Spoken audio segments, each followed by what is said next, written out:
You're listening to the Cantina Cast, your home for thought-provoking Star Wars talk.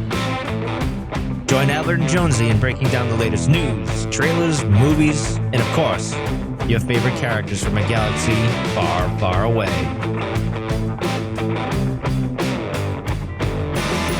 Hello, everyone. Welcome to the Cantina Cast. My name is Albert Padilla, and this is episode 627, where on this episode, I am going to be looking at The Force Awakens 10 years later.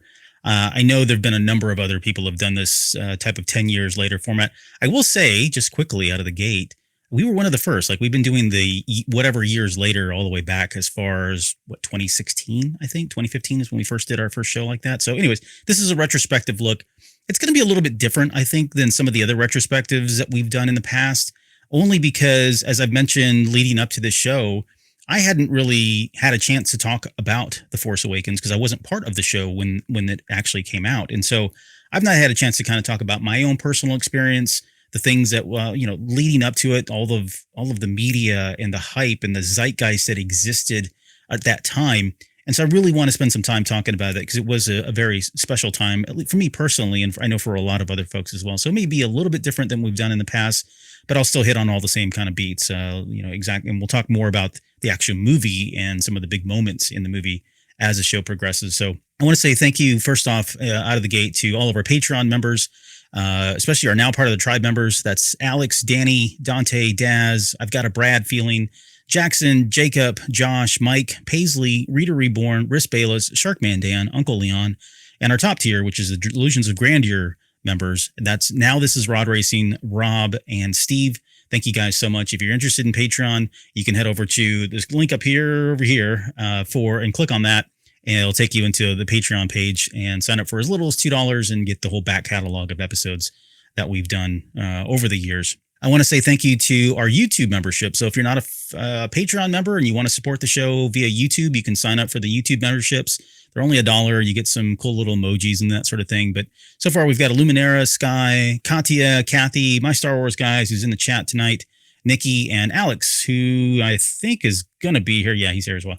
So all of you guys have already subscribed. Thank you so much for doing that. It does mean a lot for, honestly, the support of the show and to keep things going. So thank you for doing that. And then for those of you that are in the chat tonight, my Star Wars guys, Alex is here, Qui-Gon J, Music Train, and One Up versus CPU, and looks like that's it for now. But thank you all so much for joining the chat. Feel free to chime in on your personal experiences. I've got to be kind of hopefully throwing some questions out there. I really am interested to understand how this was for everyone else and what that the experiences were like for everybody as well. So I'm going to jump right into the show because there's quite a little bit to discuss here. I want to first kind of talk about how we got to The Force Awakens. And so I don't mean this so much to be as a history lesson, but I think the context matters. And it's very fascinating to me to really take a look at how The Force Awakens came to be, how the sequel trilogy came to be, especially as someone like myself who grew up with the original trilogy. So this goes all the way back to 2012 when, of course, Disney purchased Lucasfilm for $4 billion, which, in hindsight, was quite a bargain, if you ask me. But the official press release at that time said, for the past 35 years, one of the greatest pleasures has been to see Star Wars passed from one generation to the next, said Lucas, chairman and CEO of Lucasfilm. In a statement, he says, "It's now time for me to pass Star Wars to a new generation of filmmakers." When that deal happened, there were a lot of people that felt like this was a great decision. A lot of people felt like this was a bad decision. I was more on the side of this being a good decision, a great decision at times, because I really felt, as George Lucas did, that I wanted this Star Wars to exist for years and years to come. And being under a single owner, single creator like that it had some constraints on it, so it made sense that at some point he was going to pass it on. I was happy with the fact that it went to Disney. And I'm not going to say that they've got everything right. They've had a lot of misses, but they've had a lot, probably, in my opinion, they've had more highs than lows. And so I think overall it was good for the franchise. It was good for George Lucas. And I'll get into the context of, whether or not The Force Awakens was really what George Lucas wanted. I think the short answer is probably no on that, but I'll talk about that as well. But I remember in 2012, when this was first announced, again, there were people on both sides of the fence. We were in the midst of the Clone Wars. I think season 4 was coming out at that time, or maybe it was just wrapping up. I forget. It was around that time, season 4, season 5, that finally came out. Disney Star Wars Rebels wouldn't be out for another 2 years. And so we were kind of in this weird place that was very reminiscent of the dark times, that period after Return of the Jedi and before Heir to the Empire came out. It felt like that in a lot of ways. Star Wars really wasn't at the forefront of pop culture. It wasn't really, as discussed as it is today. And we were just coming off the prequel trilogy. It'd been a while, been 7 years at that point since we had any Star Wars. So we were kind of in this weird place. Now we were deep in Legends. Like there was tons and tons of Legends books that were coming out. Comic books were coming out. We had just gotten Darth Plagueis in January of that year, or February. So at the very beginning of 2012 that we got Plagueis. So that was a really big book, big kind of monumental moment for getting some background on how all of that played out. But when Disney came in and purchased it, a lot of people were questioning what's the future going to look like. Fast forward to the deal that was made. So we all know now at this point that Lucas had turned over script treatments for 6, 7, and 8. And if you've read Bob Iger's book, he does kind of discuss about how, the episodes that we got were definitely not what Lucas had pitched. And you almost get a sense there was kind of some regret maybe, or some remorse that maybe he felt like he had led them on to believe that more than he did. Lucas has been very open about feeling like he'd been hurt and betrayed in some ways because of that. The stories didn't pan out the way that he had wanted them. I just want to quote something here from Bob Iger on that note. He says, "The truth was Kathy, JJ, Alan, and I discussed the direction in which the saga would go, and we all agreed that it wasn't what George had outlined. George knew we weren't contractually bound to anything, but he thought our buying the story treatments was a tacit promise that we'd follow them, and he was disappointed that his story was being discarded." At some point I want to get around to making videos of, or talking about at least the script treatments and what Lucas's plan was out there. A lot of people have done them. A lot of people probably did them better than I will do, but there are some of those out there. If you're interested, you can go kind of understand where this came from. But I mean, the key takeaway is really nothing was used. I mean, there were some, not everything. There were some things that were used, Luke being in exile, a female protagonist lead, some of those kind of bigger beats or bigger moments were in there. But for the most part, it was a very different script than what George Lucas had originally intended when he sold this to Disney. And I'm going to get into J.J. Abrams now, because this is where the moment when Abrams was announced as coming on as a writer and eventually become the director for this, I was super excited for it. Or maybe I had that reversed. But either way, I was a huge fan. I've said this on the show many times. I'm a big, big fan of J.J. Abrams. I get it. This guy is not for everybody. There's a lot of things that he does that people question. He lives in this mystery box, way of storytelling, but I actually like it. And maybe I'm one of the few. Maybe I'm someone who's, I don't know. I mean, I grew up on some of this storytelling that was very similar, but I remember going back and watching like Alias and Lost and Fringe and those television series, even Felicity to some extent. And just the mystery box approach is really fascinating to me. I loved it. And I hate it too at the same time. Like the idea that all these things would be told, like we'd get teasers for different things and stories and plots and threads and hooks. And then some of it never either came to pay off or we never knew anything more about it. I totally understand where the frustration is at. But for me, going in, having been a fan of those TV series, and then also like Mission Impossible 3, when he did that for me kind of reignited the series and really kind of set the tone for what those movies were going to be like going forward. I enjoyed his Star Treks, Star Trek 1, Star Trek 2 as a director on those. I love the lens flare. I thought he did a great job with Super 8.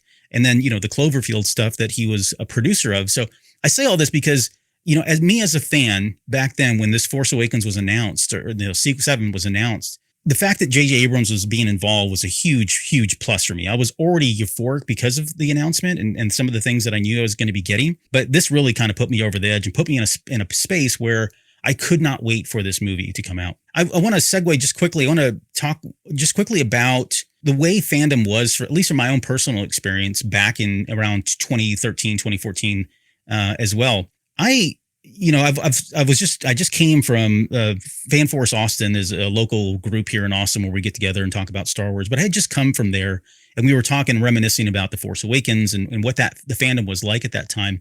And we had this discussion about, what was bigger? Was a bigger moment for us the sequel trilogy or the prequel trilogy in '99 being released, or was it the Force Awakens? And I think your mileage may vary depending on where you were, what sequel trilogy or what trilogy you grew up with. But for me, I remember being super excited. First off, I want to say I was very excited when the '97 special editions came out. That was a very, very special time, being able to see Star Wars in the theater with all the new editions.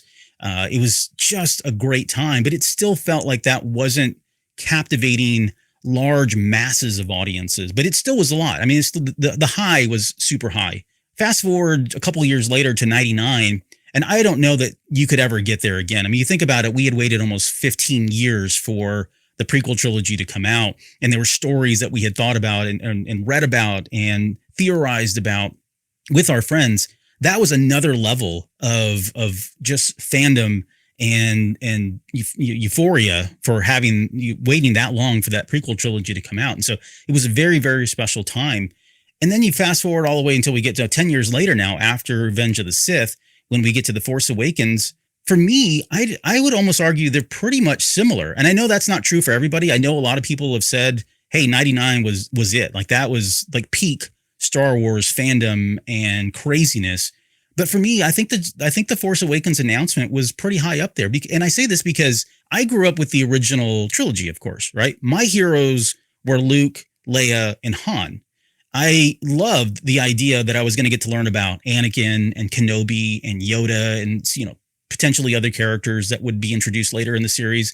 I loved that idea, but those weren't really my heroes. I didn't really grow up with those, looking up to those people. Mine were Han, Luke, and Leia. And so when we get to 7, when we get to 2012 or 2014, when they first announced around there, 2014, when the original cast members were announced for coming back, that kind of really escalated the hype for me, because I was going to finally get to see my heroes once again on the big screen that I didn't get to see, of course, with the prequel trilogy. And so for me personally, I feel like they're really close in terms of the hype and the excitement. And again, that euphoria feeling that you had going into the Star Wars movies, but they probably teeter from time to time. So I want to set that up just because I want you guys to understand where I was coming from. Again, excited to see my heroes back on the big screen, have Star Wars back on the screen, big screen, having J.J. Abrams, somebody that I really loved and admired their work. He was coming in.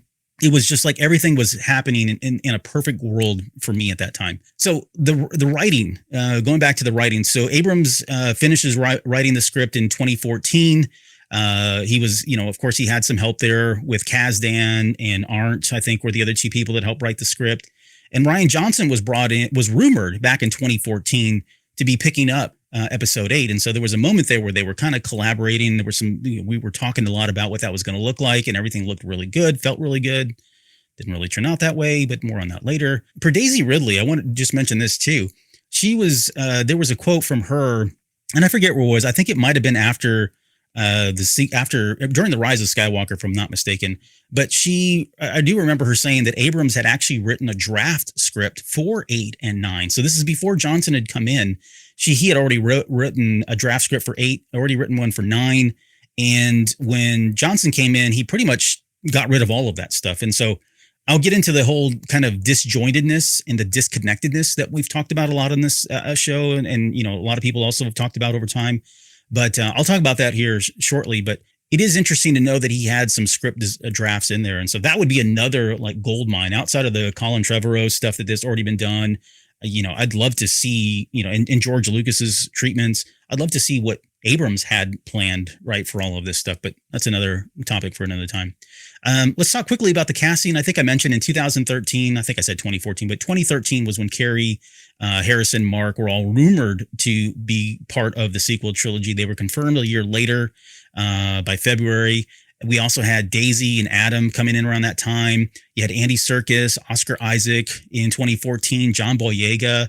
And then pretty much everybody was officially cast by the time we got to April 29th as part of the big cast announcement. And I do want to bring up a picture here because I shared this. We were talking about this on social media not too long ago. I posted something about it, but I'm going to share my screen because I do want to pull up this cast picture. If you guys remember, again, this is kind of let's go down memory lane here a little bit, but there was a time when I think it was on the official Star Wars website where you can see it right here. But you guys remember when this was shown and we got to see the cast members here talking about, it was a kind of a round, they were doing a table reading here. But you can see Harrison Ford, Abrams is back there. There's Lawrence Kasdan over here on this side. You've got Adam Driver, John Boyega, Oscar Isaacs, Andy Serkis is down here, Mark Hamill. I think this might be Anthony Daniels. I really couldn't tell on that. That might be Domhnall Gleeson.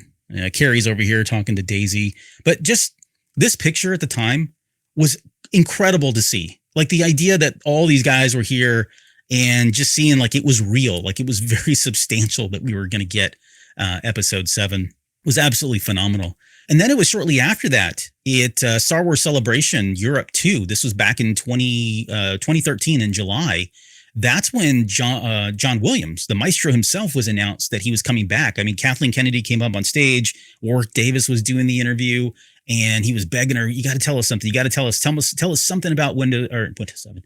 Tell us something about Episode 7, so that we can leave with." And she announced that John Williams would be coming back, not to just do one movie, but he'd be doing the trilogy, all 3 of the movies. So that was huge to know that John Williams was coming back. So there's a lot of speculation and discussion about whether or not we were going to get the same kind of music or get a completely different composer. But again, everything was just lining up to be perfect for me in just about every way. I do want to mention too that around this time, it really was kind of the onset for, podcasts and news, like Star Wars related websites and forums. They were kind of in a lull, in my opinion. I mean, there were not a whole lot of podcasts out there. A lot of the ones that had flared up, at times are gone. In 2013, we were still pretty new into that podcast space. I'm not saying that there weren't any, but by the time as the years progressed over the next couple of years between 2013 and 2015, you suddenly saw this huge surge of podcasts and YouTube video channels and, more discussion coming out. By the time the movie released, that's when you saw podcasts, this podcast included, absolutely skyrocket in terms of downloads and views because everybody needed someone to talk to, myself included. You wanted to hear other people talking about this. You wanted to hear different opinions and views and theories and speculation. And so this movie and the resurgence, this awakening, for lack of a better term, of the Force and of Star Wars really propelled the creators of Star Wars to go and brought in a lot of new creators that came in as a result of that. So very cool to see that. I mean, if you look at Dig, you guys remember Dig and Reddit? Those were 2 sites that really kind of exploded around the same time, not because of Star Wars, but Star Wars was able to kind of ride the success of at least Reddit. Dig was on its way out, but Reddit was a place that Star Wars was really kind of able to ride that wave of media and hype and, just all the fervor that goes with the movie coming out here. Around that same time, I want to bring this up too. This is a funny one too. Do you guys remember this poster here? So this was a poster that was done by MTV News, and they had pulled in somebody by the name of Old Red Jalopy, and he was kind of like he is. I don't know if he's still around, but he was a digital artist at the time. And they took all the actors that had already been announced. We didn't know who was playing what, but this poster was viral. I mean, it was everywhere. You couldn't, at least in the circles that I ran around in, you could not escape this poster and everybody was talking about it. And you look back now and it's actually pretty funny to see, who's in what position here. I mean, they've got Adam Driver down here as kind of like this Mandalorian looking person.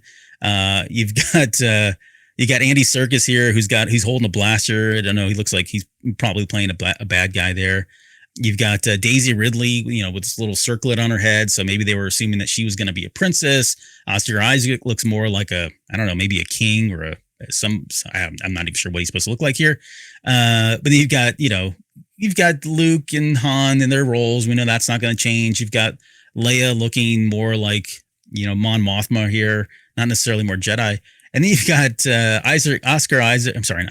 John Boyega here and Domhnall Gleeson as Jedi. So This was a huge thing. I still laugh when I see this, and kudos, not in a bad way. I think it's really charming, but this started all the kinds of like fan photos and mock-up posters and fan videos that people were starting to come up with. And we see that now. I mean, it's very common. We expect that to happen. But at the time, this was really kind of the first, the birth of a lot of it, which would grow on to be some really silly stuff that was out there. Alex is a lot of those silly made posters. Yeah. And this was really, again, like the beginning of it. So really good stuff. But anyways, I just want to mention that too, because again, I'm talking about what it was like back then. I know some people that are watching or listening, weren't old enough really to kind of remember a lot of that stuff. Maybe weren't as into Star Wars to kind of remember what was going on behind the scenes. So I just want to kind of talk about it because I think it was really a special and fun time. So let's talk about the promotion and the actual opening. So let's talk about the trailers first off. The very first trailer we ever got was in November 28th, 2014. This was during, it was an 88 second trailer, the teaser trailer. And I know you guys all know what I'm talking about here. It was shown in the theaters. It was shown on YouTube. Apple Trailers had it as well. And at that time, here in Austin, where I'm from, I wasn't living in Austin at the time, but in Austin, Alamo Drafthouse was showing the trailer. They showed it 17 times in a row. And they did this before, like on a Saturday morning before their normal movies started up. And I was just talking to Chris Cavazos, who actually I'm going to probably have on the show here soon. He kind of runs Fan Force Austin. He actually went to it. Him and one of the other guys there went to it. And he mentioned they had brought in like breakfast tacos for a lot of people because, it was, you got the tickets, you won the tickets like kind of in a lottery thing. And then it was really first come, first serve for who got there in line and got a seat would obviously get to watch the trailer. But that's how big this trailer was. I mean, it was absolutely huge. I mean, 58 million downloads or views in the first week on YouTube alone. And at the time, 58 million may not seem like a lot, but back then in 2014, that was huge numbers that were coming out for that. But yeah, the idea that Alamo Drafthouse was just showing this trailer over and over and over again was kind of speaks to just what the excitement was like and what the fever of fandom was like at that time. I feel like this trailer still is one of the best, if not the best. I mean, for me, it's like the best Star Wars trailer that's ever come out. It's up there in terms of like just creating the hype and mystery and intrigue of than any other trailer out there ever, quite honestly. So, everything from the wind blowing, we're getting dark and the wind's blowing and suddenly Finn pops up and he's a stormtrooper and, we get the stormtroopers kind of rattling and the blacking out of them in some kind of a shuttle of sorts, the voiceover, there's been an awakening, seeing Kylo Ren walk up and ignite his lightsaber. He's kind of hunched over and ignites his lightsaber. And the first time we ever see a cross-hilt lightsaber, all of those moments, especially, and then it kind of culminates in that shot, that in the immortalized shot now, legendary shot of the Falcon kind of spinning up and Abrams following that camera and us spinning upside down while the music of John Williams plays in the background and then taking off in between two, right past two TIE fighters. That, it was just enough to really get everybody just over the top and super excited for this. It was really one of the most powerful teaser trailers that we've ever gotten. Fast forward about a year later, we then get in 2015, back in October, we get the second trailer for episode 7. And this one is shown during Monday Night Football. This is the Giants. Who was it? It was the Giants and the Eagles, I think. I forget now. Giants and Eagles might have been playing. It was like an NFC division game. And as a Cowboys fan, I hate both of those teams. So there's no way I was going to watch. There was no way I really wanted to watch ESPN, watch Monday Night Football. But that was enough to get me to watch that game because I waited and waited for that trailer. And again, incredible trailer. The follow-up was just as big, in my opinion, as that first one was. Much longer. We got more, exposition and more details about what that movie was going to look like. But again, these were events that were happening. The next day on Good Morning America, everybody was talking about it. They had shown it there, and I remember going into the workforce and going into work that week, and that's all we talked about was this trailer and how much we were excited to see Star Wars come back and theorizing already on what we'd saw and who was going to be who and that sort of thing.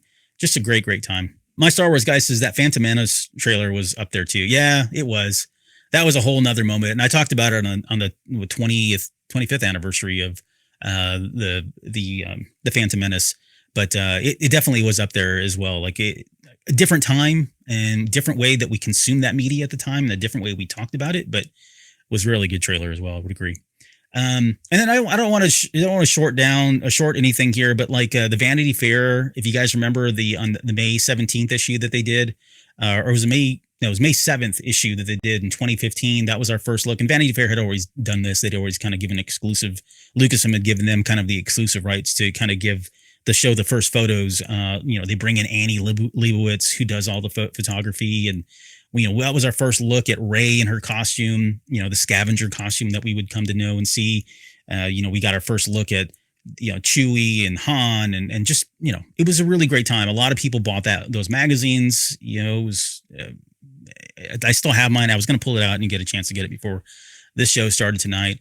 And then this also kind of brought about the Force Friday thing. So September 4th, 2015 was the first Force Friday. And that was going to be an ongoing thing for all three of the movies. And it's part of the sequel trilogy. And if you're unfamiliar with Force Friday, that was the big marketing, toy, merchandising day, right? They would release everything, figures and pops and whatever it was. That was going to be the day that they would sell all of that. And they did that in Toys R Us and all that. And then we got to, and I'll just real quick. We got to the Last Jedi, and they did Force Friday there. And then we didn't get anything in The Rise of Skywalker. Again, I was talking to Chris about this, and I think one of the more prevailing theories, or maybe even rumors, is that by the time we got to The Rise of Skywalker, whether it be toys weren't as selling as much anymore, or the fact that, Toys R Us was gone, like one of their primary outlets was now out of business.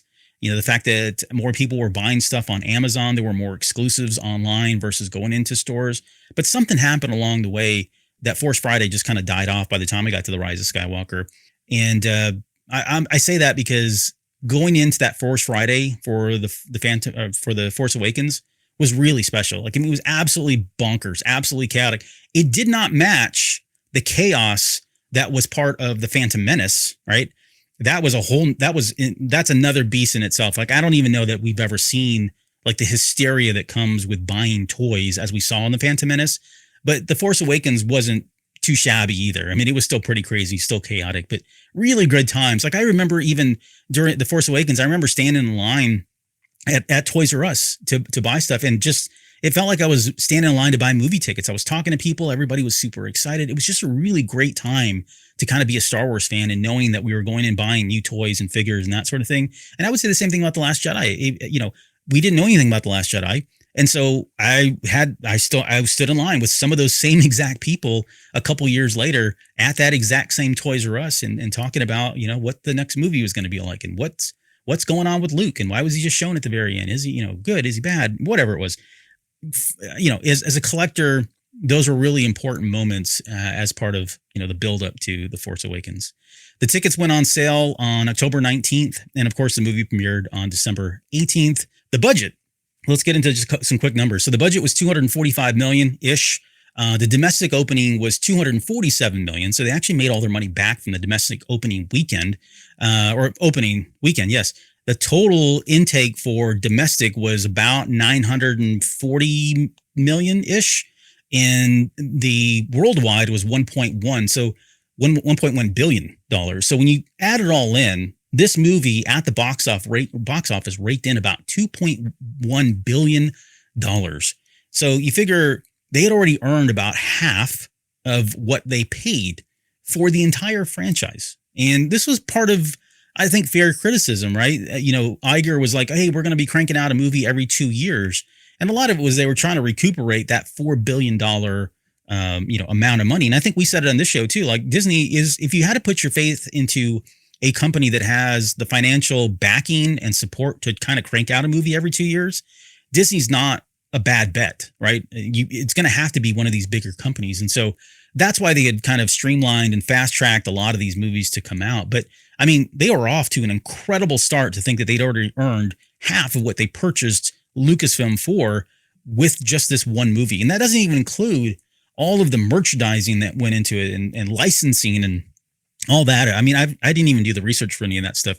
I'm just talking strictly ticket sales, it was a phenomenon. I mean, I saw The Force Awakens by myself that when it first opened on December 18th. I think I had like an 8 o'clock showing. There was like an 11:30, and then I had like a 2 something, like 2 in the morning. I saw all 3 of those movies, all at Alamo Drafthouse. It was, again, an event. It was an experience to kind of go in and see it. And I remember too that when I went into the Alamo Drafthouse, they actually had like this storefront that was there. It's where I got this that I'm wearing tonight, this little sweatshirt here that says Star Wars: The Force Awakens. I'm terrible with trying to get this stuff to show up on the camera because it's always reverse. It had, you can see there, it had like the dates on the back for all the Star Wars movies. It had this really cool liner inside where it's kind of, you can see like hyperspace. I mean, it was called like the Galactic Store or something like that. And there was all kinds of merchandise that were available that you could buy before you went into the theater. They were handing out glasses that you could buy as well, like the little tumbler glasses. But and that was like the only time. But I remember talking to the person there, and I forget now who it was that set that up. But they're like, "Oh yeah, we've got I don't know, a license or agreement with Lucasfilm to do this for the next 2 movies."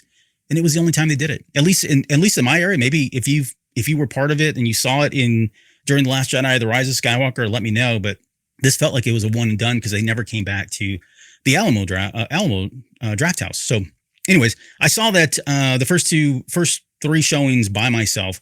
The next day, I ended up taking my kids after I had slept. I took them to see it a few times, and then over the next week, I saw it maybe a couple more times as well. But I'm going to get into, I guess, at this point, my experience with actually watching the movie. And so, as Star Wars fans, if you're listening to this podcast, watching this episode here on YouTube, there is something very special about Star Wars on the big screen, regardless of what movie it is.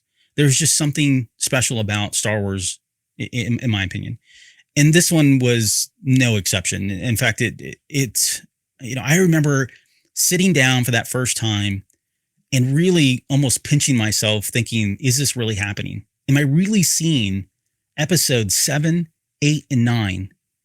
Movies that had only been talked about, that had been rumored to have existed on paper somewhere in scripts and drafts that George Lucas had written years ago. I was finally coming in and seeing. Now, of course, I didn't know them. This is what I was thinking, not knowing that, they hadn't used Lucas's script treatments, of course.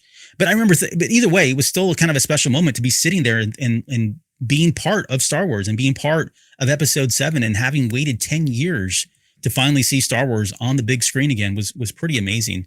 And when that crawl comes up and you see Episode 7, you see The Force Awakens, and you see that first line of Luke Skywalker has vanished, I was teary-eyed. I got really teary-eyed on that first viewing. But at the same time, I was like trying to suppress my emotions because holy crap, this thing's scrolling up and I'm trying to read all this and take it in for the first time because, they're setting the stage and I didn't want to miss a single part of it. And, I remember hyper focusing and locked in on the part of Luke Skywalker is the last Jedi, right? That he was the last one that was around. And it just, the crawl was something pretty special in and of itself. Again, people in the theater, I think when I was there, a lot of the folks that I was in the theater with were very, of course, hardcore fans since we had been there. We were there for like the really super late and, early morning showings and viewings, but they were all just as excited and there was lots of cheering and I didn't have anybody bring lightsabers, which I thought was kind of weird. I think I may have talked about that at one point on an episode, but nonetheless, it was still filled with people that were absolutely fanatical about Star Wars. And so it was a good atmospheric experience.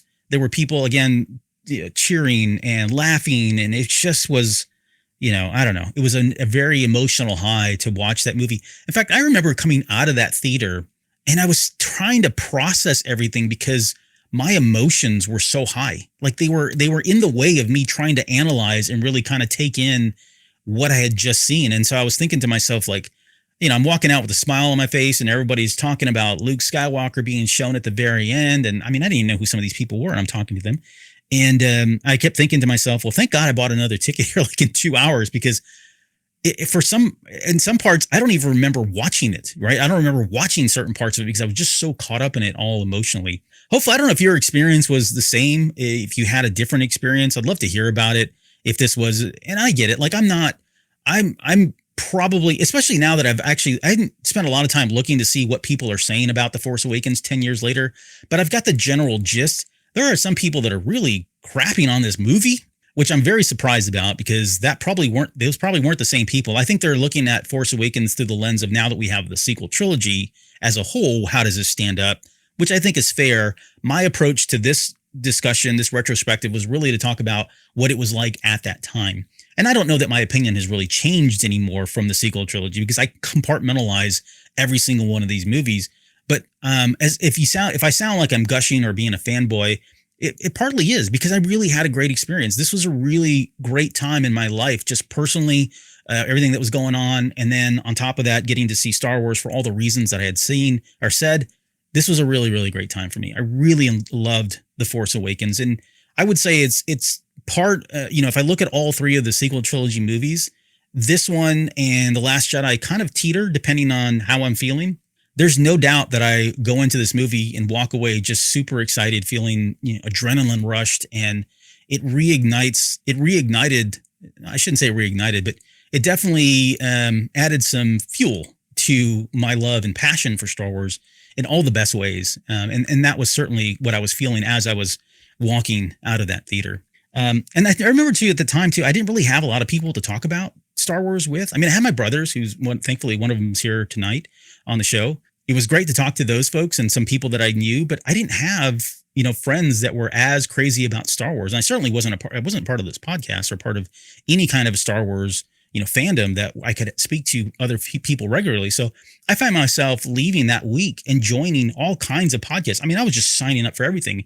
And it felt like every day I'd sign up for a new podcast and one would pop up. And I was spent a lot of time driving back and forth from work at that time. And so it was a great way for me to kind of hear, be out of my own personal echo chamber and hear all these other people talking about Star Wars, The Force Awakens, and theories and all that stuff. And it really just, it was a great time to be, a creator, but also as a listener to have so many different options and so many different voices and varying degrees of voices and opinions to kind of hear about Star Wars. Great moments at that time too. Okay, so I do want to talk about maybe some of the bigger moments in Star Wars. I think I'm going to do, and I've mentioned this before, I'm going to do more videos, but I may get into some of these in deeper context and more description, more detail a little bit later. But I thought what I would do is, rather than going through and saying, let me talk about all the things I love and all things about things I hated, I just want to kind of talk about the bigger moments in Star Wars during The Force Awakens that resonated with me and some of the why as well. And then at some point, I may bring in some opinions about, what I didn't like or did like. I do want to talk about how the transition from 7 to 8, but I'll do that here at the very end. So first, I want to say, like, all the characters, I loved all the characters, all the new characters that were introduced, whether it was Rey, Finn, Poe, Kylo, Snoke as well, Phasma, BB-8. I mean, great characters. I love their design. I love what they did with them. The music was just phenomenal, whether it was Rey's theme or Jedi Steps, the March of the Resistance, Star Killer, right? That moment in Star Killer, I'll talk about that here in a second, but when it fires upon the Hosnian Prime system and the way that music's playing and the violins or cellos are going, I mean, it's just really powerful visually and audibly stuff that I really loved it. But John Williams he killed it in this one. I listened to the soundtrack today just to kind of play it. I hadn't listened to it quite honestly in a while. I'd listened to certain tracks, but not beginning to end. And it's a very, very, very cool experience to listen to it all over again. So if you've haven't gone back and listened to it recently, highly encourage you to do it. It's pretty amazing stuff from the maestro himself. But the big moments, Kylo's introduction probably goes without saying. Of course, I love the design of Kylo Ren, his helmet, the idea that he was this kind of mysterious character that had this old ancient lightsaber that had a hilt on it.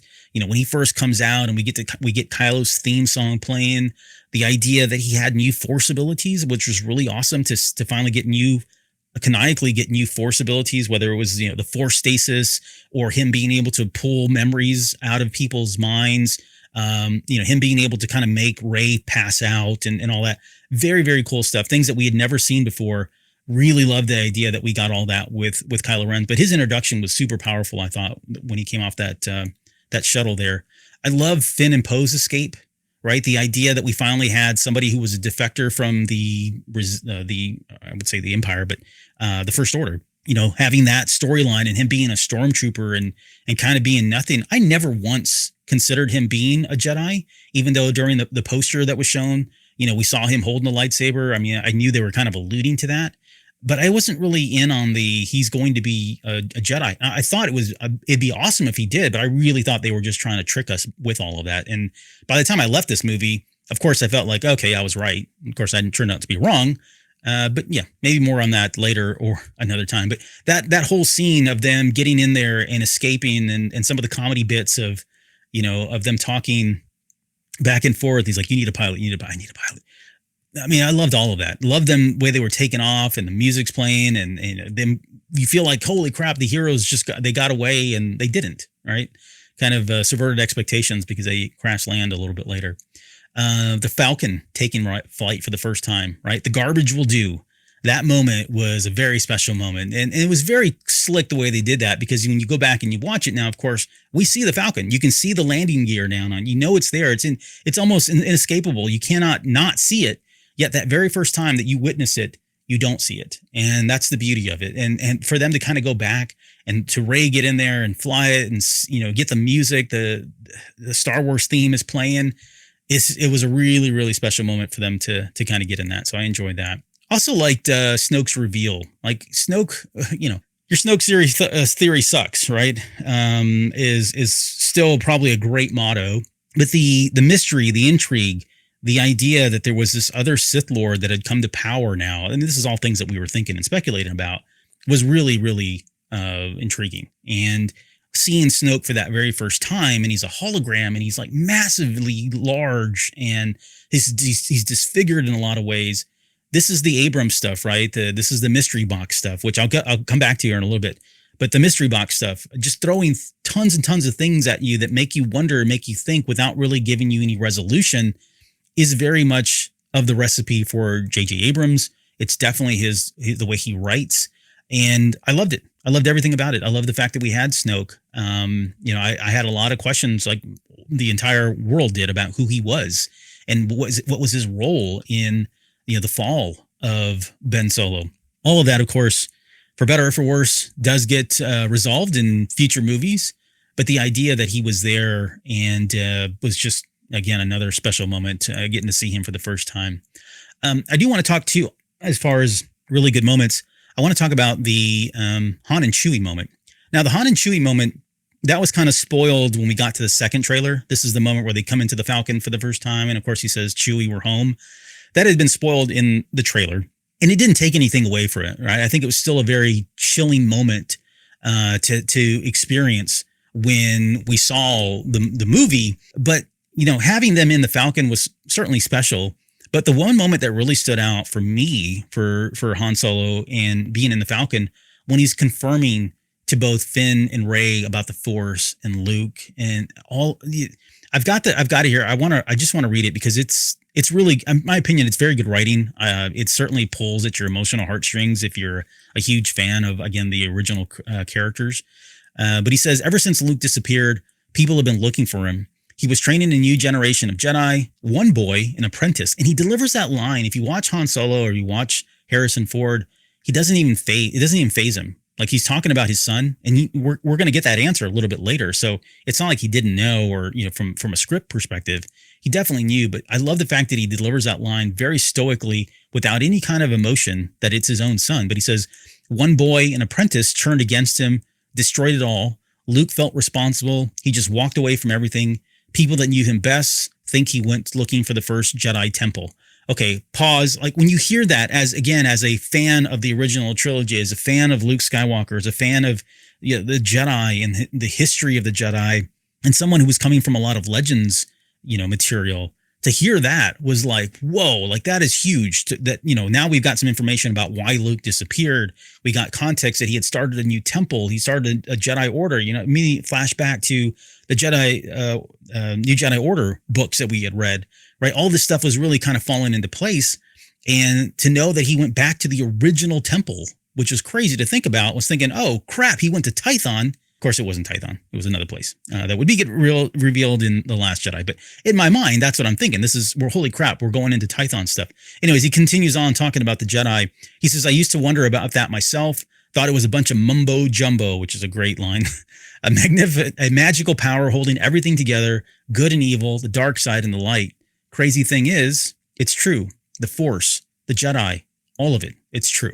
Those lines are now a meme of sorts, but absolutely immortal if you think about where his character came from back in A New Hope, right? When he's mocking Kenobi's training of Luke Skywalker. Just to see that kind of come full circle and to hear him say that in his own words and have the conviction that he has as he's delivering those lines is a really, really special moment, and one that has honestly stayed with me for years. Rey's vision. This is another moment where this is like Abrams the Abrams stuff at its highest. I'm going to throw a bunch of stuff at you. Some of it's going to really freak you out. Some of it's going to really make you think and wonder. I'm not going to explain any of it at all. None of it. And it's just there to really get you thinking and talking. And he did it better. I don't know that anybody does it better, but Rey's vision when she touches the Luke Skywalker, the Skywalker lightsaber, you get the flashbacks of Empire Strikes Back where, Luke and Vader are fighting there on Cloud City. I mean, we don't see them. I think originally in the script, it called for that. They had like an actor that was going to come in and kind of play show Luke from the backside of him fighting, but she was supposed to see that. But it's no doubt, unmistakable that isn't what we're seeing there. That is definitely that area where they were fighting there on on Bespin. We get to see Luke Skywalker, with his hood on and definitely referencing the fallen temple. Things are laying in ash. He's putting his hand on R2-D2. That's our first time seeing R2. It's our first time seeing Luke Skywalker. Powerful stuff there. And then that scene with Kylo and the Knights of Ren and stabbing someone and then dropping them and then looking almost at Rey as though they know her or they see her or they recognize her in the moment that she's having the vision. Had us talking about it. We were speculating. Did he really see her? Was this a flashback? Is it something? Is it the future that we're seeing here? Right. We knew nothing about this. And then probably the more divisive and talked about scene of that vision is Rey as a child and Cart Pluck holding her hand and, the ship taking off. And you're left to wonder, like, why was she left on there? And she had already said that she'd been waiting for somebody, and now it's probably her family. But what happened there? What was going on? What was the origin for Rey? Not told. We weren't told. Again, part of the whole mystery box. And then obviously the last bit of it was foreshadowing the fight between her and Kylo Ren at the very end, which we would get some resolution to. We would definitely see that by the end of the movie. But just really great stuff from love it or hate it. I loved it. I thought it was amazing stuff. And again, it speaks to that whole J.J. Abrams, mystery box stuff. But, even that, like all the voices as well, that's been analyzed to the nth degree about what we were hearing, who was talking at different points. Good stuff. And ending with, Maz Kanata saying, and now it calls out to you, right? That lightsaber was once belonged to very powerful Jedi people and it called to them, and now it's calling to you. And so therefore, we could deduce at that time, although we probably weren't thinking about it, that she was going to be or was very powerful in the Force. She just didn't know it yet. A couple more moments. Hux's speech, when he's sitting there talking about the First Order, and this will be the end of the Republic, and that whole Nazi kind of aesthetic that was going on. I mean, his portrayal in this movie completely changes by the time I think we get to The Last Jedi, and then it changes again when we get to The Rise of Skywalker, and that's not really Gleason's fault, but he was much more vile and sinister, I think, during this movie than he was, but he does a really great job of delivering the speech and really getting us to say, I really hate Nazis and want to punch them. Amazing job at that. The music that's playing, the way it's swelling as he's delivering that speech. And then when we cut to the actual Starkiller base, starting to fire up and launching the blaster bolts or the lasers out to the different systems. And I mentioned that, that shot of Kylo Ren there on the bridge, and you can kind of just see, there's lens flare from Abrams coming in. He's kind of slowly, pulling in tight, and you can see the laser beams that are flying across the space there right in front of him horizontally. Really good stuff. I mean, just cinematic stuff. The choreography of all of that, or the cinematography, all of that was really amazing. And then, we get the planets that blow up in Hosnian Prime. And I remember at the time thinking, I don't know who these people are. I mean, I get it. That's where maybe the new, headquarters is, like whatever happened. I don't know what happened to, Coruscant or any of the other places, like Corellia or some of the other big planets, but okay, whatever. Hosnian Prime. Sure. Okay. So I didn't really feel bad as much as, I mean, I know billions died, but it was it was still a cool moment to see, and to see that the power from the Starkiller base was that powerful. Quickly on Starkiller base, I loved it, and I know one of the criticisms of this movie is that we lean too much on New Hope. Right? There's a Death Star now. There's a bigger Death Star. We're going in. We're going to blow it up. I get all that. I'll talk about that here in a little bit as part of the legacy, because it was formulated that way and for a reason. And I'm here to kind of justify it, as though even if you may not have liked the idea that it was a retread and they kind of walked along a lot of the same beats that A New Hope had. But the idea that Starkiller base, I felt like, got a little bit more redemption, came later on during one of the Atlas books, where the diameter of our Starkiller base was the exact same diameter of Ilum. And this is before it was officially announced, right? Before we got the Clone Wars and we got to see all that, or not before Clone Wars, before we got confirmation that that Ilum was indeed the planet that Starkiller base was used or was made out of. They were teasing this, all right? Pablo Hidalgo had already kind of teased that in one of those Atlas books. But the fact that it was Ilum, I really liked that idea a lot. I mean, I felt like it was a redemption for the fact that we had this massive planet, and I didn't mind the technology. Like, I thought the technology of the Starkiller base was pretty cool. I just had my friend Tim Urban on for a Patreon show where we talked about the science of Star Wars, and we were talking about, what it would take to actually blow up planets. And really, there are very few things, scientifically speaking, realistically speaking, there are very few things that have enough power to blow up a planet. And the idea of some kind of a system absorbing power, the power that's from a star, would probably do it, depending on how large that star is. So it wasn't out of the realm of necessarily possibility. I mean, it is nothing that we can conceive, right? But I like the idea. Conceptually, theoretically, I think it was something that worked and certainly fit for the First Order. But Hux's speech, great. That whole scene of them blowing up Hosnian Prime system was great. The attack on Takodana is still like it still gives me chills. I had a chance to watch this movie twice before doing this show. Both times I still got chills when we see those X-Wing, and we had seen it already in the second trailer, but seeing them fly and skimming over that lake, the way we saw that, and the music that's playing there, right? The X-Wing, Scherzo for X-Wings that's playing while that's going on. It really gets your adrenaline going. And, because our heroes are captured. It looks like the First Order has come in. Kylo Ren has got Rey. Things are going really bad. And suddenly here they come. The heroes come in over really low, very, very low over the water, led by Poe Dameron, now in his Black One X-Wing. Getting to see Poe Dameron too. Like, if you actually do the count, I think it's a total of 13 kills. He kills 3 stormtroopers on the ground, but in the span of like 10 seconds at most, he takes out a total of 13 people, right? 10 ships in the air when you follow it and you kind of watch that trajectory, and then the 3 people on the ground that he blasts, it's a total of 13 kills.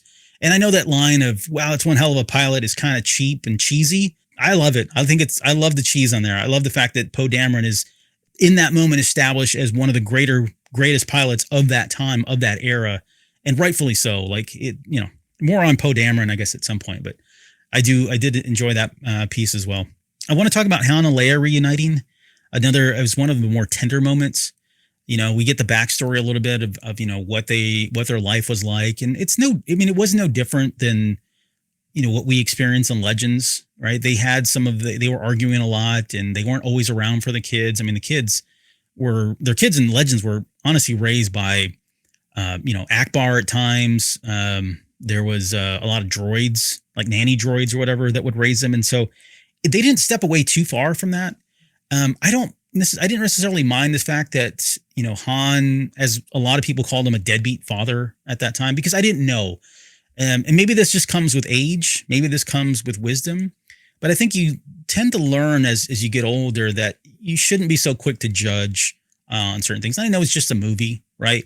But some of these things were hitting home with me personally as I was watching it. And I thought, okay, well, there's probably a story here. There's got to be a reason why all that stuff. And so I know Abrams took a lot of criticism for kind of going that direction and maybe doubling down or going down as hard as he did with the idea that at least from the perspective of just seeing The Force Awakens, that Han really had kind of stepped away from his son and stepped away from his responsibilities. And in some regards, Leia had did the same. I didn't go in looking at that going, well, I'm going to tear that apart and really talk about how much I hated that. I really walked away from that thinking I need to know more. Like, this is such a drastic change from where they were, and at least from the movies, not too far again from Legends, but I need to know more. I wanted to know more about what that story was, because I think the way they delivered that scene was so tender. Like I said, it was very emotional, and I felt for the characters in a lot of ways. And that's, again, kudos to the actors and certainly the writing there. But yeah, and of course we get 3PO interrupting them, which was great, right? I mean, there was a lot of member berries, of course, in this one, but very reminiscent of the stuff that we got during Empire Strikes Back, and 3PO constantly interrupting them back in the fledgling days of their relationship.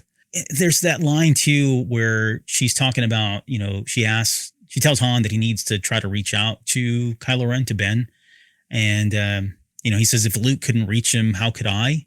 That line of, Luke is a Jedi, you're his father. And the way that Carrie delivers that line, it's just, it's very powerful. Like, it's very real. It's very powerful. It's very true. And I love that Han doesn't see it that way, because I think it's within character for him to kind of not see it that way. We talked about some of the powers there of Kylo Ren. I had mentioned in here about I had a note in here about him kind of doing the mind probe and pulling out the information from her. But, Rey also doing that in return was great. The attack on Star Killer Base, that I love that attack. I just wish it had been longer, honestly. Like, I wish they would have done more to see, or more. I wish they would have shown more of the aerial combat than we got. Don't get me wrong. I think it was great, them coming in, feeling like they were about to lose. And then finally, when they got the whole thing to kind of crater on the inside, Poe goes in there, and there's a great shot where we're kind of sitting right behind his cockpit, and he's kind of circling around, blowing up whatever it is one at a time, and then finally exits. I mean, all that stuff is great. And it's very reminiscent of what we got, probably more from Return of the Jedi than we did with A New Hope. But I wish we would have seen more of the dogfights, honestly. And not to say that we didn't, but it was just, a lot of it was in the cockpit. A lot of it was, tight shots on people talking, and not so much, the combat type style stuff. And, maybe I'm spoiled because of Revenge of the Sith, but I would have liked to see more. But nonetheless, I mean, it was great. The whole battle was really amazing to watch. And that one line, again, another line that I thought could be taken as maybe being cheesy, but it really stood out to me, where Poe says, as long as there's light, we got a chance, is kind of inspirational to think about. It's something that, would get played on in other movies later down the road, and in books that would get played on as well. So good stuff there. All right, just a couple more, and then I'll wrap things up here. As far as moments, the Han Solo's death. When Harrison Ford was cast, I was really surprised, to be honest. Given everything that he'd went through with, Empire, and not wanting to come back after Empire, and then them writing that in the way they did, and then him actually showing up in Return of the Jedi. And, he's been on record of saying, he'd really want his character to die. Very surprised to hear that he was going to sign on. Now, that said, money speaks, and he got paid pretty well, but I did not expect him to come out of this movie alive. As much as I wanted him to, and as much as I wanted him to kind of stay on for the sequel trilogy and have him die off in some other story yet to be told, I knew he wasn't going to make it out. And the way that scene is set up, everything from the way it just gets kind of quiet, the sun's going down, or the eclipse is happening, or whatever it is, and that it just sets the tone for, okay, this is it. This is the moment. It's still shocking. It's still disturbing to see.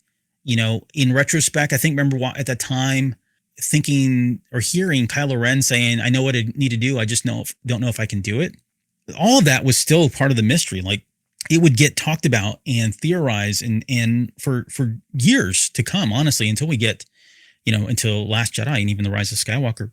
It was really difficult to try to make sense of why he would do that. Because that wasn't explained, that was a very tough scene to watch. One, because, of course, Han Solo dies, and the way he dies, being brutally killed by his own son the way he did, is a lot just to take in. To see Han Solo fall over the edge of that little, walkway with no rails, by the way, if that's a running joke on this show.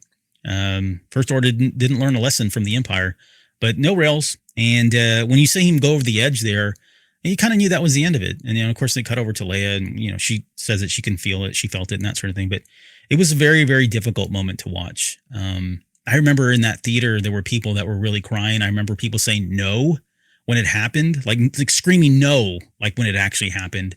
And even in subsequent viewings, it was the same thing. But it was probably one of the biggest, if not the biggest moment, one of the bigger, if not the biggest moment in Star Wars, at least for people like myself who grew up with Han Solo.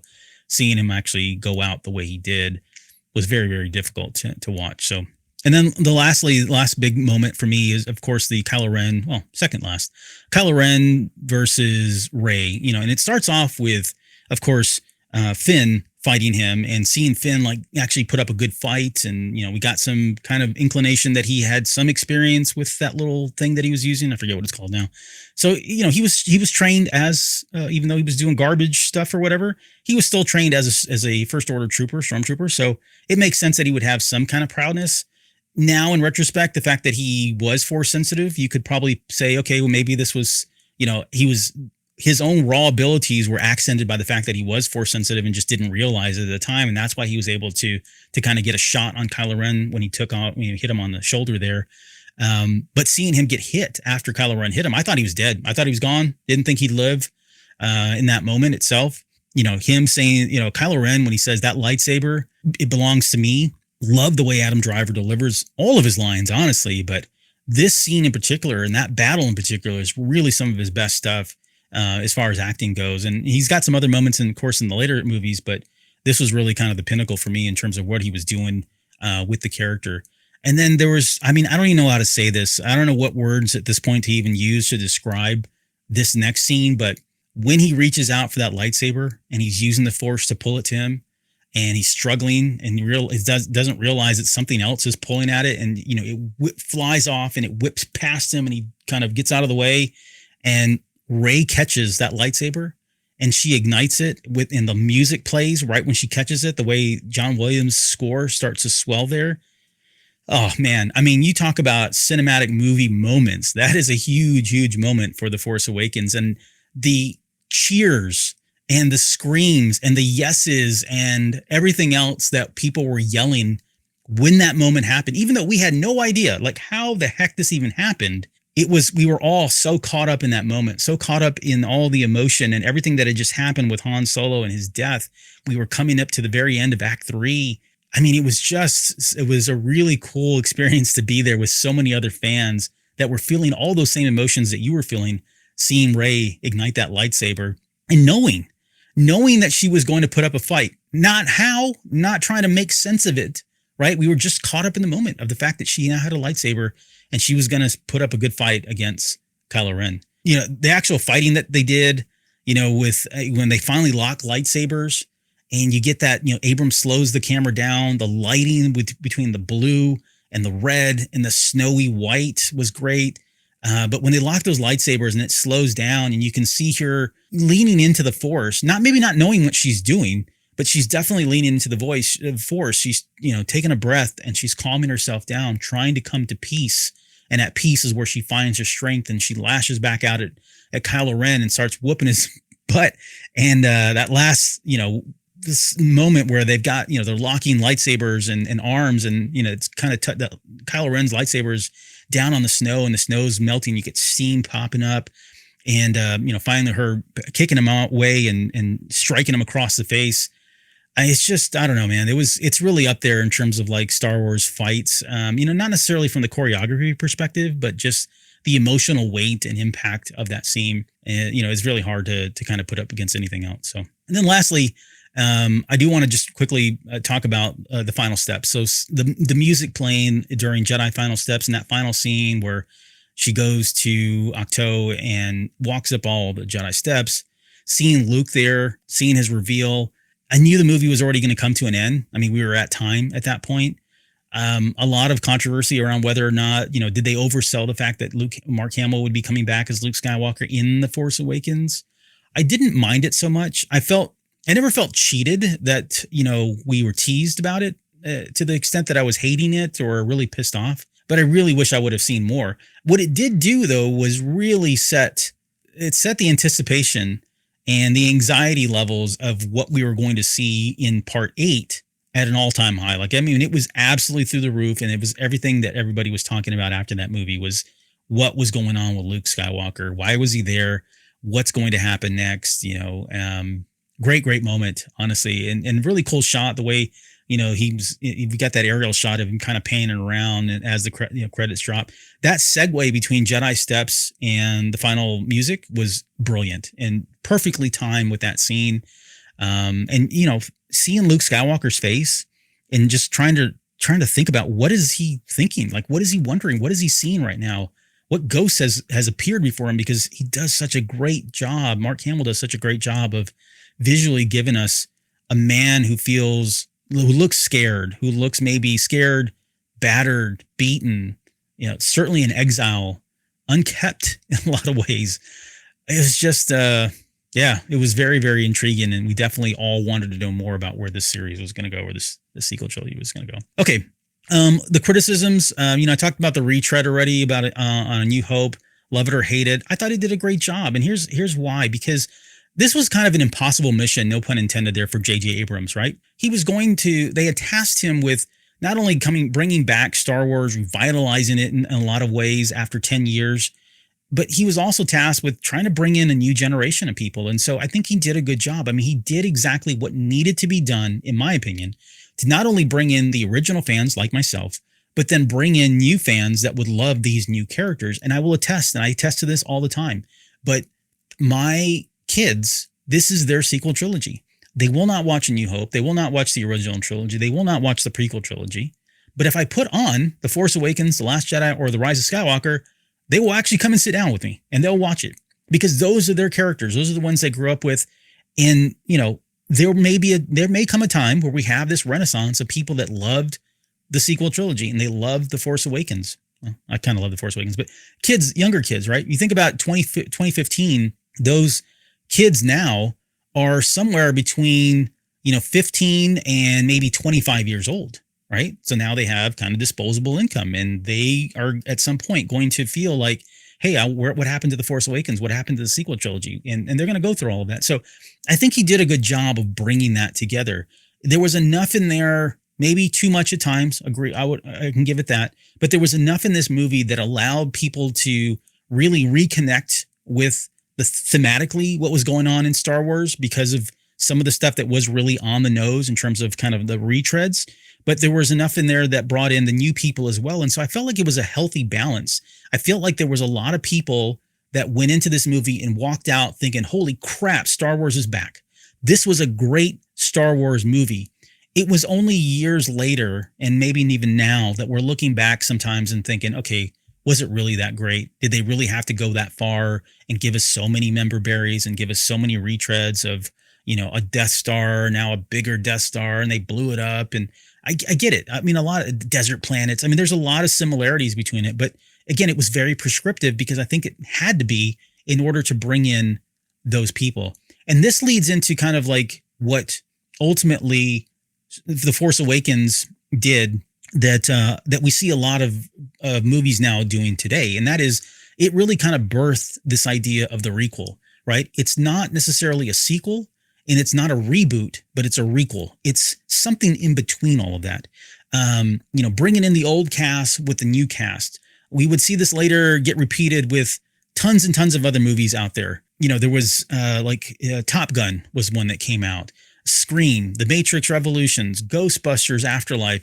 The list goes on and on and on, but it was a formula that would get repeated for movie companies to figure out a way to, again, carry on the legacy of movies that had been well established in the 80s and 90s and bring in a new group of people that would love them as well as bring in the old group as well. So from that perspective, I think it was absolutely mission accomplished, and it was a very successful mission to do all of that. And again, it birthed the idea of a requel. I've talked a little bit about the other criticism, again, is the mystery box. And it's just insane how many questions we left, right? How many things were answered in The Force Awakens, but how many things were not answered in The Force Awakens? How did the First Order come to power? Who the heck was Snoke? How did he come to power? How did anybody not stop him, not see him? Whatever happened to the New Republic, right? Where did they go? Why is there a resistance? Why does a resistance exist? And yet we still have the New Republic. How did that happen? How did Rey become so powerful so quickly? I mean, you walked out of this movie with so many questions and so many things that were unanswered that it had people talking, and it made Star Wars relevant once again. And again, I know for all the criticism that Abrams takes for this stuff, it was probably the best thing for them. It probably was the best thing. I mean, there's other ways to go about and do it, but you talk about, some of his more successful pieces and some of his more successful works in terms of what he's trying to do. This was it. Like, this was probably one of the best, if not the best, J.J. Abrams stuff that we got from him. So it's all fair criticism, I guess, is what I'm saying. Okay, let me wrap this up in the conclusion. So I'm happy that this movie was made. Very happy with how it turned out. It, again, didn't necessarily rekindle my love for Star Wars, but it did add more fuel to the flame. It did awaken, for lack of, no pun intended, but it did awaken a lot of fandom for people that either had lost connection with Star Wars or had never really been a part of Star Wars. It did exactly that. It really awakened a lot of things in people for Star Wars and the love for Star Wars. I mean, again, I mentioned I've got fond memories of my life during this time, and this movie 10 years ago was a very special moment for me. And this movie coming at the very end of December for that year was just the proverbial cherry on top. Really enjoyed it. Watching Star Wars with my kids, new Star Wars with my kids that they had never seen, was an incredible experience, something that I'll never forget. And just all of the merchandise that we bought afterwards, and then running around with Kylo Ren swords and Kylo Ren masks. And, we went to Build-A-Bear and we got they were little at the time, like 5-6 years old, but we went and got Build-A-Bear, bears that were the Force Awakens theme. They still have them out there somewhere, but I mean, it was a very beautiful time to see my own family, having their own Star Wars and really bringing it into their lives the way they did. It was super special. And then I've mentioned this before as well, but I've talked about my boys a lot, but my daughter, very, very young at the time. She would have only been about 1-2 years old when The Force Awakens came out, but she was into Star Wars enough that she loved Rey for no other reason than Rey was a girl. And that is it. It's as simple as that. Rey was a girl that was in Star Wars, and it was finally something that she was resonating with, right? She was seeing, and that turned into Rey bed sheets and her wanting to be Rey. I've got a picture one year where she dressed up as Rey when she was like 4, I think, 3 or 4 years old. It was right after The Last Jedi. She's got the whole get up on. We did her hair in that way, and the kids were still into the Star Wars at that time yet. And so they were all, I mean, that year we were all dressed as Star Wars characters, but it was just, it was a special time. And the fact that my kids and my family now had Star Wars to be a part of, and it wasn't just dad pushing, the original trilogy on them or the prequel trilogy in a lot of ways.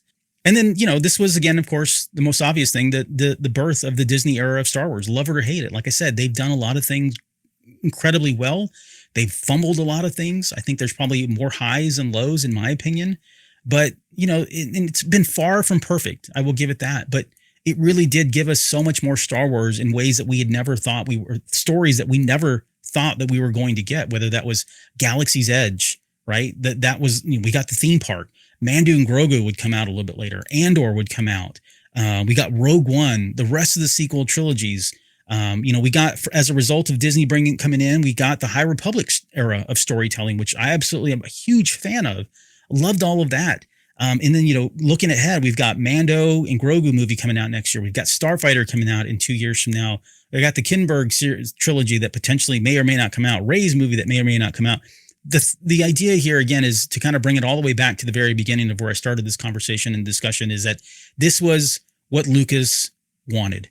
It may not have turned out exactly how he wanted it to look, but this was the intent, right? He knew that this was bigger than him. He knew that Star Wars was bigger than him, and that it was for more people yet to be known, to be identified. And because of this sale, it really did open up and make Star Wars bigger than it ever has been. I know it's hard for people that live in their bubbles and live behind this wall of hate to acknowledge the fact that Star Wars is larger than it ever has been. It may not be for certain pockets, and it may not be for certain demographics. That's going to do it for me on this show. Again, thanks so much for being here. Thank you also for the support, and I will see you guys on the next episode. Things like everything I just talked about, but it all started with The Force Awakens. And for that, I think we have a lot to be thankful for. We have a lot to thank Kennedy, Abrams, Arndt, Lawrence Kasdan, all of the producers that went behind this, Bob Iger, who was behind a lot of this. it was a good move. It really was. And I say that in all honesty, and again, with the benefit and the perspective of where we are today and the potential for where Star Wars will go in the future. So I know I've been talking a lot and I didn't get a chance to get to a lot of the message. I do appreciate everybody chiming in here. Some really good stuff in there. I have seen a lot of the good comments in here. So before I get out of here, I just want to say thank you to everybody that joined me for the live stream tonight. This is the first of several episodes still coming. I want to do some character spotlights. I'm going to do a top 3. I know, Star Wars guys, Rob was joking about it in here. But yes, I do want to do a fact boy from a certain point of view where we'll bring some Patreon members on and talk about our top 3 moments and our honorable mentions, which can be a lot. But I want to talk about our top 3 moments for The Force Awakens and so much more, right? This is just, I know we're towards the end of December already, but this will probably and likely carry over into 2019. And so we'll be beyond the 10-year anniversary, but there's still so much more that I want to talk about with The Force Awakens and get really into some of the more details here on this stuff. So thank you guys, everybody that joined us for the live stream. Some shout outs here, Rob, Alex, Qui-Gon J, Music Train, One Up versus CPU, and someone else snuck in here towards the very end. Scrolling through all the comments. Jay Pillen, hey, thanks for being here as well. Jumped in.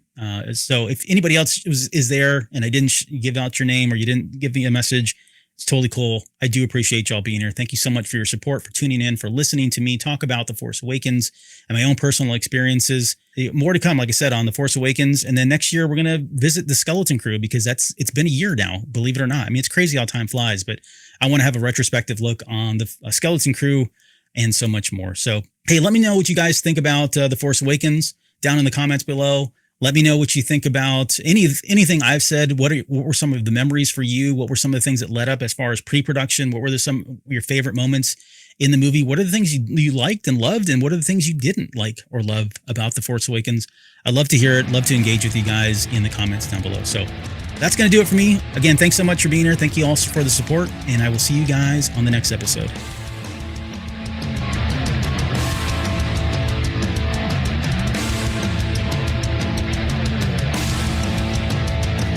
You're still listening? Wow, that's amazing. Well, I'm here to give you the disclaimer.